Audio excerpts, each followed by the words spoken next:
the world behind being an influencer, being a content creator. And so we have the one and only Alicia Gogin, also known as the Glow Up Secrets. Thank you so much for having me. Thank you for being here.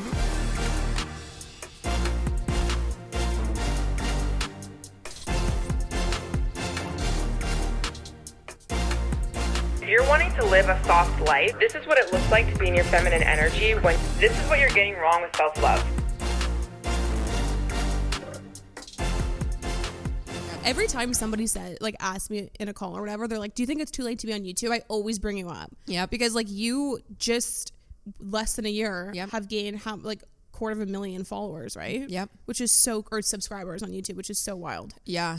And I feel like for me, like obviously I had that thought a little bit like, oh, is it too late or saturated or it's so hard to grow on YouTube? But I started to realize over the years, there's so many people that just kept blowing up and kept growing. Mm-hmm. And I would watch people start from zero. And then like 2 years later, they would have a huge audience and they're doing that full time. And I kept seeing that happen over and over and over again. And I'm like, when am I going to realize that the oversaturation and you can't make it on YouTube is really just a limiting belief and a lie? Yeah. And actually just start doing it. And when I started on TikTok, I was like, no, I'm just going to grow it until I become big. And that's that. Yeah. And now it's what it is. Yeah. What do you think the reality is versus what you thought it would be, like being a full-time content creator? Like how different is it actually? I think that I didn't realize that it's like the work doesn't stop. It never ends. Like it doesn't stop. And I feel like I kind of knew that though and I was ready for that as soon as I left like the last job that I had. I was like, I'm going full force. Like it's not done just because I'm leaving my job. Like now we're going into a new field and we're going to kill it. We're going to kill it on podcasting, YouTube, whatever. Yeah. But I feel like maybe the old version of me or other people who aren't in this industry, they just kind of think like, oh, you see the lifestyle. Yeah. You see the lifestyle, you see the fun things, you see the events, you see the money, the brand deals, everything looks so easy. Yeah. But it's not. There's so much to do. There's always something to do as well. Yeah. And I feel like for me, that's one of the biggest things I struggle with is this feeling of like, you're never winning. Because it's like, even if you post a great YouTube video or a great podcast, it's like, okay, well then my TikTok's flopping or whatever. Like, how do you navigate all of that? Yeah. I mean, I think you go through a phase of wanting everything to hit. You want everything to go viral. You want to have all of these subscribers, the brand deals, everything. Yeah. But I think this is something that I practice with myself in terms of what I used to do when it came to like health and wellness and just like my body image and everything. Like at some point you just have to be okay with like not being perfect. Totally. Like you have to be okay with the fact that, okay, your podcast is not hitting all of the numbers yet, or you don't have all the subscribers, or, you know, your body's not exactly where you want it to be. Because once you kind of like unconditionally love yourself, accept what everything that is, then you can kind of stop getting in your way and continue to move forward. But when you are like conditionally loving yourself, or like, you know, I'm not going to be happy until I hit these numbers, then you get in your head and then you're not really consistent because you're like, oh, maybe I should try something else because I'm focusing on all the things that are not working right now instead of just going and like pushing past and persisting the fact that, maybe I don't have followers yet. And then it just becomes a cycle. So that's what a lot of people struggle with is like perfectionist mindset and just not being kind of satisfied with the fact that, not everything is 100% and perfect right now, but it also doesn't need to be. I know. And I think sometimes it's like a guide in a way as well. That's not doing well for a reason. Like maybe you're supposed to be more like focused on your podcast or your YouTube or your other business or whatever. Mm-hmm. And sometimes it's like an opportunity. Like if something's not crushing, like even like you could say that probably with your TikTok, right? Yep. Yeah. 100%. And at first I was like, oh my God, like, no, I should like hold on to this and I need it, whatever. And then I was like, it's just clearly not your time. Yeah. And that's totally fine. And why do we need to make sure every single thing is perfectly hitting? Yeah. And I think it just allowed me to then expand and go into the areas that actually was more aligned for me at the moment, which then I ended up growing and prospering. And I just feel like if I was just continuously putting my energy into something that was clearly just not working at that point, then who knows if I would even have my YouTube the way that it is now. Yeah, it's like in a way that the door's closing sometimes on things. And like there's so many other doors you can go through, like podcasts, there's a million social media platforms, businesses you could start. Like there's so many other ways. Do you think you could talk a little bit about resistance with content creation? Like how do you get over, how do you get rid of it? I guess you have to understand the story that you're telling yourself about the thing that you're saying that you need to do. Yeah. Because if you're having a lot of resistance, let's say to vlogging, it's like, ask yourself why. Is it like, okay, maybe some weeks it's like a little bit hard to like show your life and maybe you're not in a good mood and this, that, and like it's a normal thing. We kind of naturally sometimes have resistance to most things, right? We have resistance to going to the gym and eating healthy sometimes. Yeah. But like, if it's like resistance all the time, asking yourself, why am I telling myself I have to be a vlogger? Yeah. Because there is a million other ways in which I could be a YouTuber, or I could be a podcaster, or I could talk about certain things. Why am I telling myself that I need to do this specifically?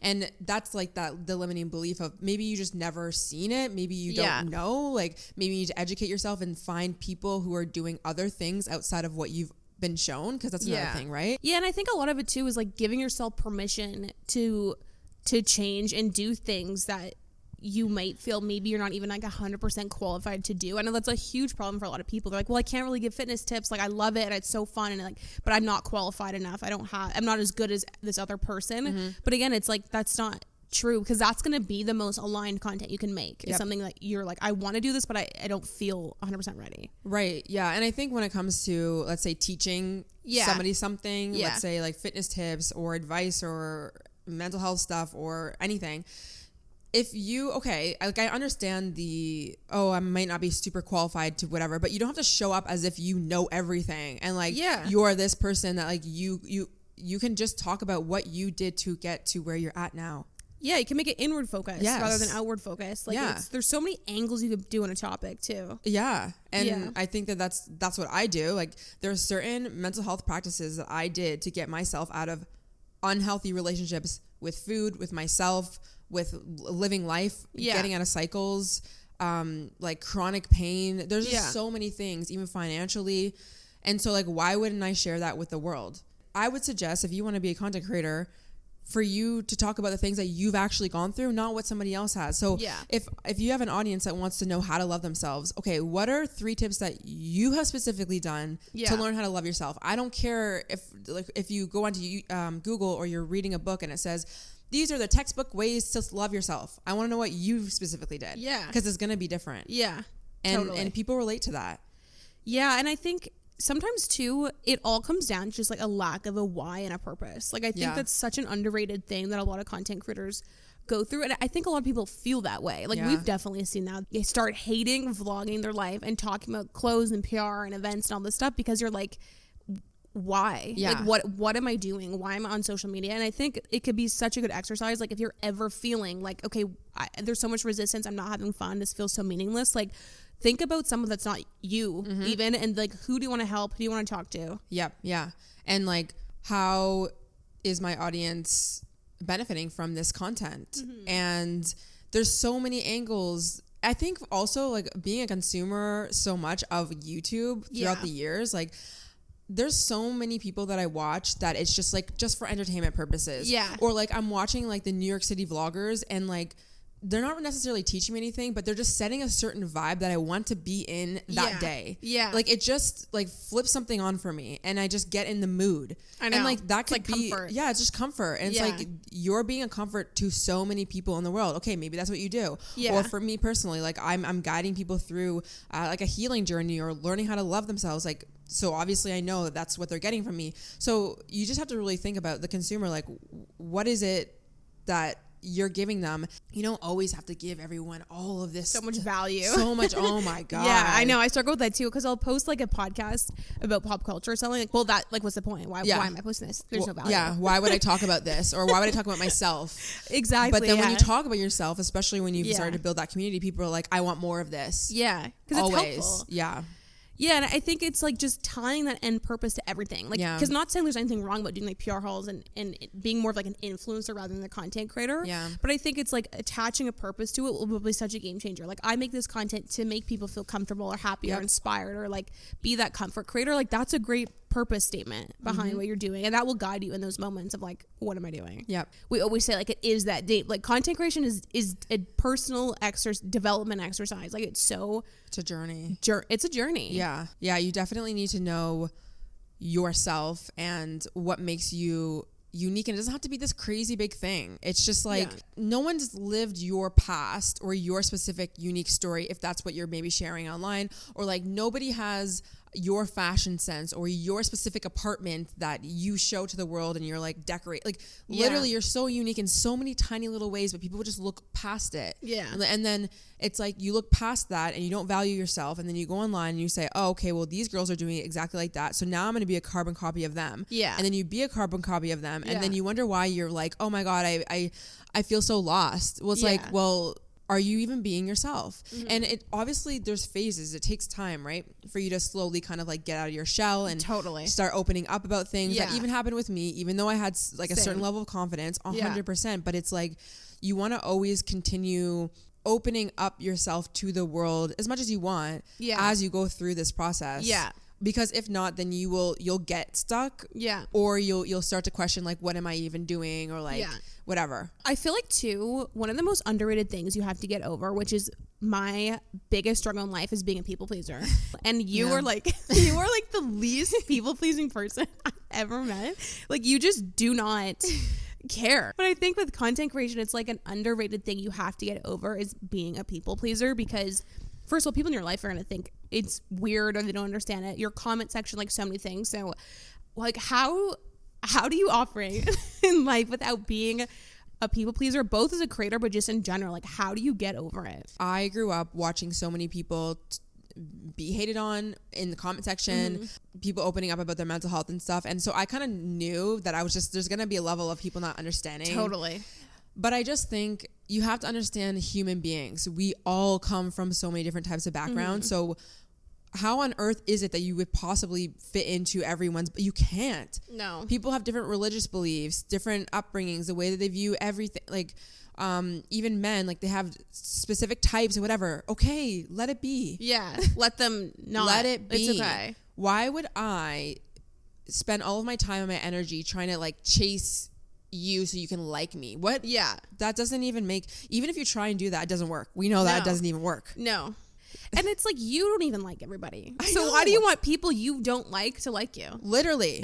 Like, that's actually a problem. I know. Because you're not being authentic. It's like, I saw a TikTok recently, a marketing person, they were saying it's so much better to be like a Trisha Paytas, where you're so loved and so hated and you're polarizing, than somebody where everyone's kind of like, yeah, she's fine. Yeah. She's cute. Yeah. Like, you don't want to be that way as a content creator, because it means, the reason why is because it means you're not being authentic, because people will not agree with you on everything. So it's actually like not necessarily a bad sign. It means you're being genuine. Yeah, for sure. And I feel like as a content creator, if you try to please absolutely everyone, you ain't gonna be talking to anyone. Yeah. And then people are not gonna be able to connect with you, because you're gonna have a disclaimer for this and this and this. The disclaimers. And then you're gonna be contradicting yourself. Yeah. So like, everyone is right and everyone is wrong. Yeah. Then people are confused. Yeah. And so when you're trying to like people please and like put up this front, I can't see you. Who are you? Where do you stand? Yeah. I need to know. I need to know, right? And obviously there's a level of like, we don't need to like stand on one side, completely the other, or like, you know, there is definitely flexibility, but if there's strategy behind like what you share even too. 100%. And this is just bringing it back to like just how we operate, like human biology. Like, if I don't know, if I can't really fully see you, like, I don't want to be around you, because you're deemed unsafe. It's so unpredictable. Like, that's what I find sometimes with people too. Like, you never, like with us, I'm like, I already know what you think about a subject before I even talk to you, because it's like, you just know somebody so well. But there's some people where you just never know. Yeah. Like, what are they actually thinking? And I feel like too, creating like a little world for yourself almost, with like, just being so like intentional about who you share things with, who you talk to, because if you have this massive group of people, you talk to so many people all day, you're going to absorb all of that energy and all those opinions from different people. And that's really, I think, that's a reason I think a lot of people struggle. Oh my gosh. Doing anything. And we can even talk about that in terms of like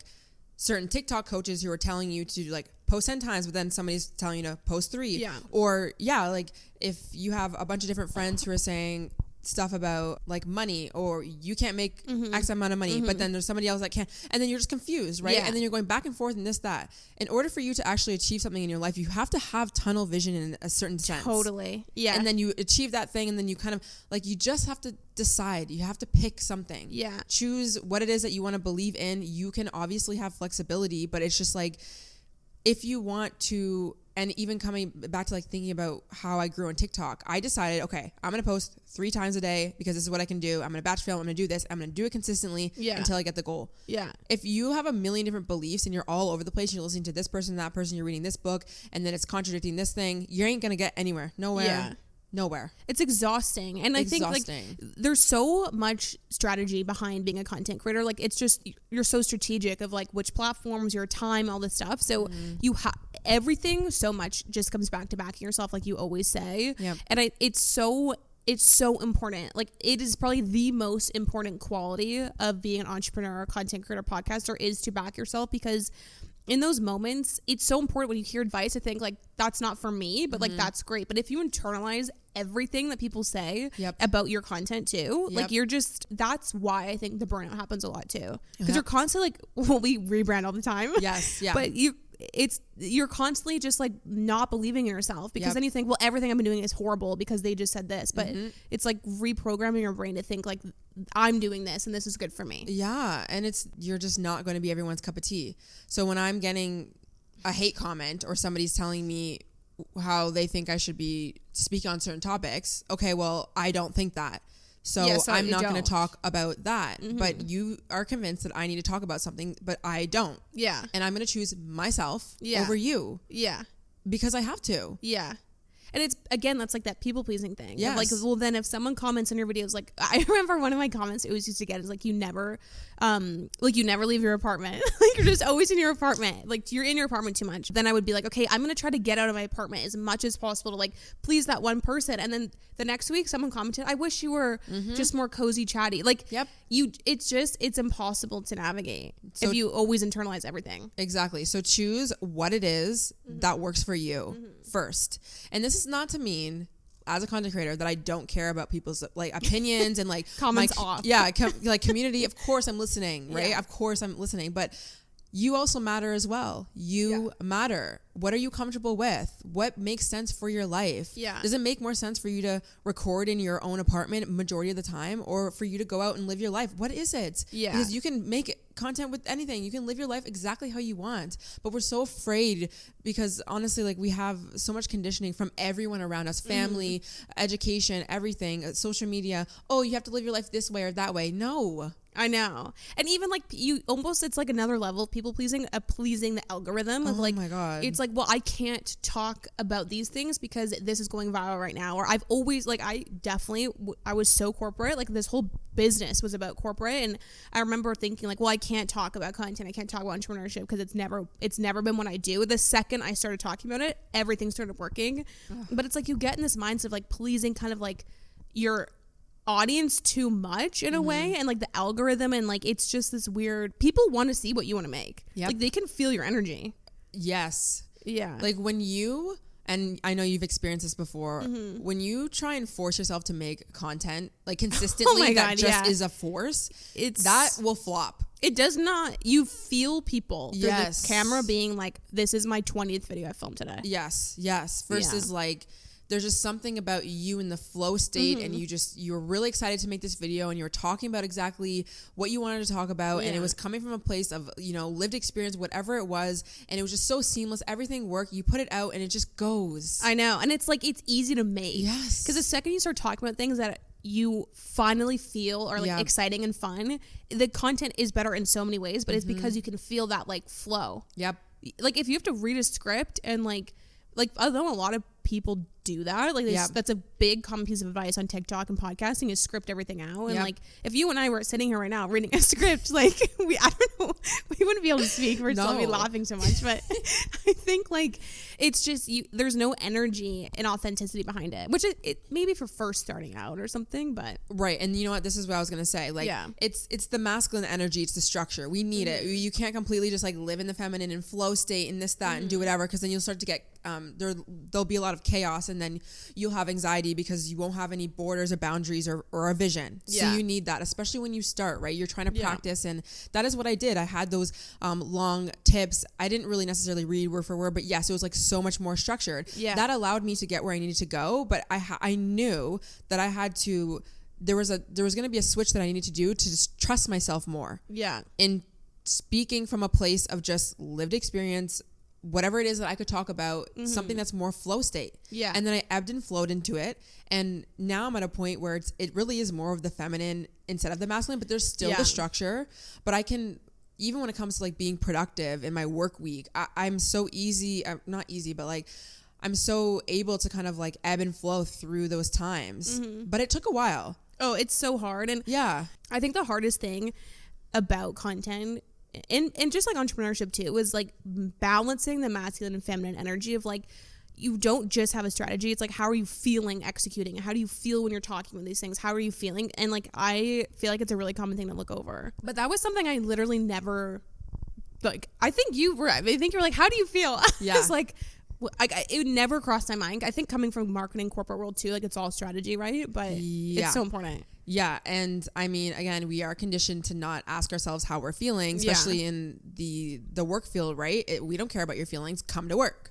And it's understandable, right? Like, but that's when people start getting really burnt out and very lost and whatever. So I think for me, it was easy for me to kind of like really tap into that and then learn how to like ebb and flow, because nature of my content is healing work. Yeah. And you have to kind of tap into your feelings and your emotions and let things out. And when you're more aware of how you're feeling throughout the day to day, like you can kind of be more real with yourself. Then you can kind of, you know, it's like, I can't ignore my feelings about this specific topic. So I'm going to stop resisting and I'm going to try something else. I'm going to try something else that feels good to me, and maybe I'll come back or maybe I won't. And it shows up in your life as just abundance when you start to move that way. Yeah. And I think even that though is something that is so hard to do, is like to try something new and rebrand, because you do kind of have this belief of like, I have to just keep being consistent with doing this one topic all the time, this one style all the time. That's how you be successful. But it does take some courage. And again, like the backing yourself of anything I create or try, like I know it's going to be good. It's going to be valuable. And it's so much easier said than done, but it's so important to keep trying stuff. Yeah. Don't get bored. No, yeah. Like again, you're important and you need to experience this and have fun in a way too. I think something that's really helped me is to understand that there really is just a part of us, the one that like wants to like do everything 100%, people please, all that. It's actually just like a part of our like inner child, right? That just like wants to just do something a certain way because it's convinced that that's the way it's going to keep us safe, but it actually doesn't. Totally. Right? So like doing a lot of inner child healing work and parts work and really getting in touch with the parts of you that are convinced that being a people pleaser is the right way. Once you kind of do that healing work, you will find you won't be so resistant to actually following your feeling state more. Yeah. But it takes, again, it takes this level of like deep work. I know. And like just letting go of, why do you think it has to be so difficult? Like what else have you gone through that was only successful because it was so difficult? Like there's so much, and we always say like it is that deep. Like it is that deep the way it is. But I think it's so underappreciated, like the emotional side. It's like so weird when you think about it, to make a brand off of your thoughts, off your personality, off of your life, to make it your job. Yeah. Like that's not a natural thing. So like it's gonna take some time. Yes. Yeah, 100%. Yeah. Especially with how people tell you to make money in this world, right? Yeah. It's the masculine. Yeah. And it's, again, we need it. We need the structure, we need the like logical, we need the planning, the implementing, but you cannot operate in a society with just one form of energy. We've already seen it. It already does not work. Yeah. You know what it looks like, the toxic masculinity. We're not even talking about relationships, just like capitalism in a way. Yeah. Yes, a lot of that can be helpful, but then when it's just all that toxic masculine burnout energy, no, it's not good. It's just not true. Like it's not what I've seen. Like, but people are like, if you are really burned down and tired, like just keep showing up, just keep being consistent, keep pushing through. And it's like, but that's their belief. Yes. Of like, that's they have something to work. Like that's, you need to do deep healing work. Maybe you need to unpack something, but it's like, again, it's like all this advice and things like people tell you, that is their story that they're telling themselves. So they project onto you. Yep. And maybe, I think oftentimes with a lot of advice, it's like people almost feel like, well, it's so hard for me, so it has to be for everybody else too. Yep. Because people are convinced that it's my way or the highway. Yeah. And I try my best to, when I am giving advice, to like let people know, understand that this is the way I do it. Yeah. But I don't, I think that people can do it however they want to do it. Yeah. I think there's some people that thrive a little bit more in the masculine versus the feminine. Like they need to schedule. Yeah, like they need to schedule, whatever. Like you have to find what works for you.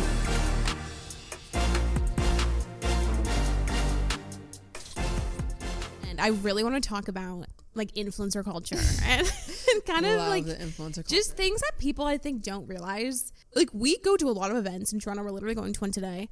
Take us through like the behind the scenes of being a content creator in, let's like start with Toronto events. Like what do you think people think about them? What are like influencer events actually like? What's your perspective meeting people in real life for the first time?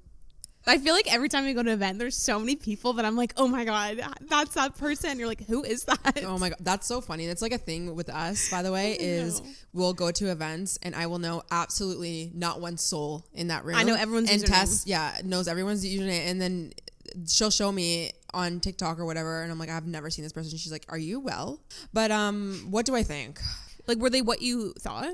Yeah, I would say...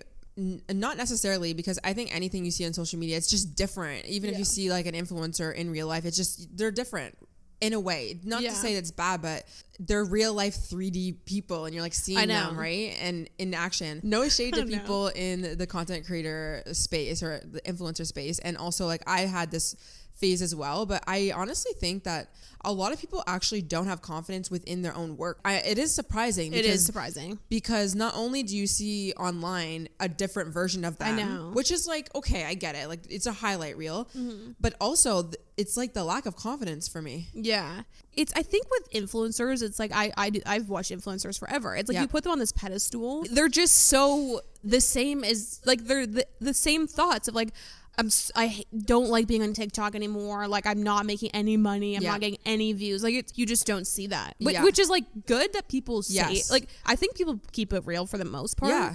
Which is nice, but it's just interesting. It's like someone you could look up to and think is like the most perfect, has everything together. Is also being like, this is a nightmare. Yeah, or this like, is a nightmare. I don't want to do this. I don't know what else to do. It's kind of sad. It is, because I'm like, if only you could see the way that your audience sees you. 100%. Like, and you know what's interesting too at events is like everyone's self-conscious about taking content, which is so crazy. Like that feeling never goes away. I know. Like even when you're in a room of full-time content creators. And you just have to own that. Yeah. Like that's something that I've learned actually from one of my other content creator friends, and she makes like wellness lifestyle content in the city, and she makes such great content. And I would ask her like, you know, the angles you're getting, you're out in public getting all these angles. And she's like, I just have to like at some point just not care. And it's hard to do. It's so hard to do, but you just have to stop worrying about what everyone else is thinking about you. It's all the same principles, like with everything. Like stop worrying. Why is it that you're moving through life thinking more about that person that literally you will not see ever in your life, or maybe you will and it still doesn't matter. Yeah. Versus you getting the piece of content. And that's what I do when I witness myself, like, you know, like I'm like recording something and I'm like, oh, there's probably people watching me. Who cares? I know. But it's also like, it's not as weird as you think. Like it's not. If I were to walk by, but I guess we're content creators, but still, if I were to walk by somebody like taking a bunch of pictures, like they're taking a photo. Like it's not that weird. Yeah. Like, and I think sometimes you have to play it through in your head. Like, okay, so what if somebody did witness me doing this? Worst case. Okay, maybe they'll have positive or negative thoughts. Okay, then what? Am I going to die? No. Yeah. So keep going. I know. Like a worst case scenario, literally nothing happens. Like someone will maybe like say something. Yeah.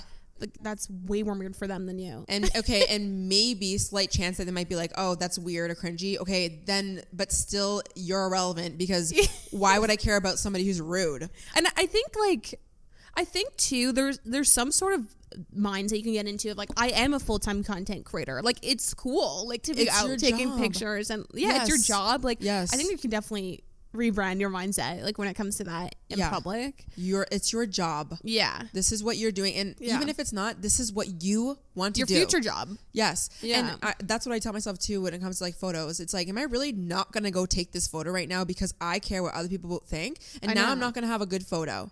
Just pretend that you literally have 100 million followers. Like, do you know what I mean? Yes. Like, people don't know. People don't know. Yeah. People really don't know. No. Like, you could be so big on social media and, like, just tell yourself that. And when they ask you how many followers they have, 100 million. And have you heard of me? Literally 100 million. One of the D'Amelios. One thing actually I will say is when not like when we go to events, people ask that. Like nobody really, how many followers do you have?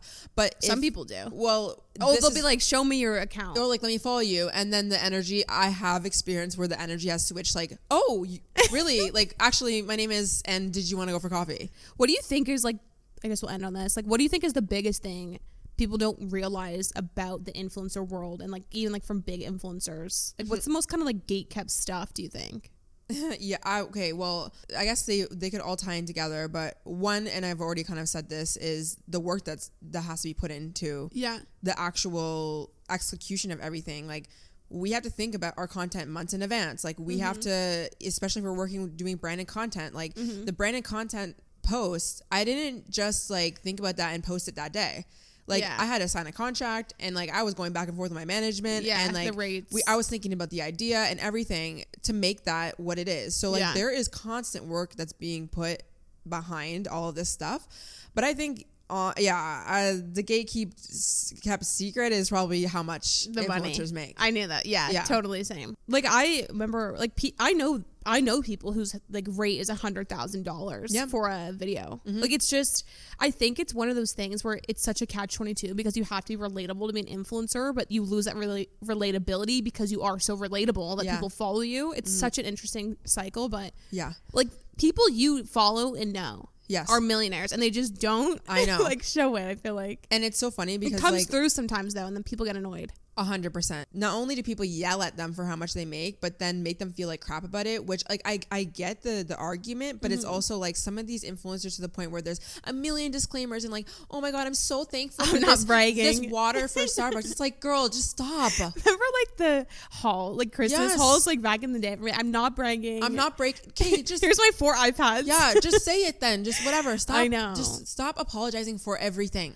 I think it's such a, I get though why it is so secretive, because it's like, what are you gonna do? Go tell like a million people? But yeah, I think that's like the biggest thing that I feel like we don't even fully understand, like the big creators. And that's what I was even gonna say. Yeah. So when I was watching, like first when I started watching influencers, I didn't really know how they even made money or like that they did. And then like obviously we all learned that like they do, and then how they do and whatever, depending if you look into it or not, whatever. Yeah. And then, you know, I think before I even started making money online, I knew that the influencers that I was watching were making a lot of money, because also you could just see their lifestyle and the sound. Like, oh, they probably like make a lot. But I did not know how much. And I was actually way off. And then you start making money, and then you see how consistent things are and the deals that you're getting and how much content you're putting out, and you kind of like project, and then you see what other people are doing online. It's like, oh, you're making money. Because you start thinking, if I'm this size making this much, then I can't even imagine what you're making. Okay, well, that time flew by. Yeah. Well, thank you so much for coming to the podcast. Thank you for having me. This is great. Yeah. Anything you want to shout out? Obviously, we'll link everything below, but where can everyone find you? Yeah, you can follow me on Instagram, Alicia Gogan. I have my main channel, YouTube, Alicia Gogan, and then I have my podcast, is the Glow Seekers Podcast, and you can find that at Spotify, Apple, wherever, and YouTube as well. I have a channel for that as well. Cool. Well, thank you for coming on the show again. Thank you for having me. It was great. Yeah, well, thanks everybody for watching. Make sure to follow Alicia. She has premium content. Wow. I love your podcast on your YouTube too. Put on the TV. I'm loving it. I love it. Yeah. Okay, well, we'll see you guys in the next episode. Thanks for watching, and yeah. Bye. Bye.